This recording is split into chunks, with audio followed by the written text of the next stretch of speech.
Mushu malcharovaning qig'larini organik o'g'itini to'g'ri echitish usulini bugun sizlarga ko'rsatib qo'ymoqchi. Mushuning o'xshash o'zingizning turmushidagi, oilasidagi malcharovaning qig'i o't cho'plarni to'g'ri echitib, ximiyalik o'g'itni ozroq ishlatib, boy bo'lib ketishingizni chin ko'nglimizda umid qilamiz. Shunga diqqatingiz bayonda bo'lsin. Dehqon do'stlar, bugun biz mana tayyor qilgan shu qig'i echitish meydan turibdik.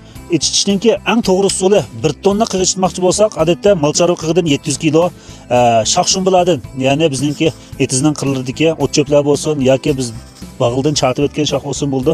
Shulardan 300 kilo, 10 kilo qonaquni, 10 kilo kepak, 10 kilo kunjir, uningga 2 kilo qarshika aralashtiramiz. Qarshikani suyga aralashtirsak bo'ladi. Uningga chirtqich bakteriya qo'shgandan keyin suyga aralashtirib, buning namlik darajasini 50% atrofda, ya'ni biz qo'limizga ilib siqqandan keyin azroq bir ishkitimiz suv oqidek bir darajada namlashkidek darajada qilamiz. Lekin buni cho'qim aralashtirishga kaparatlik qilish kerak.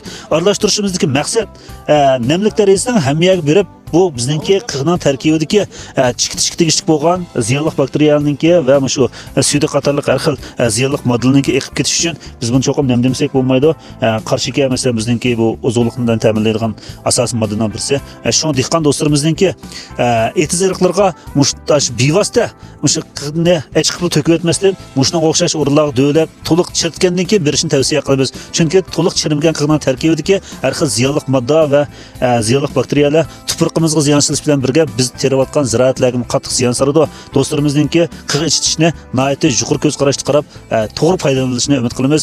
Qig'i echitish jihatda tafsili mazmunga ega bo'lmoqchi bo'lsanglar bizni go'njuk qilib olgandan keyin bizni davomli maslahat so'rasanglar bo'ldi. Biz sizlar uchun mulozimatda.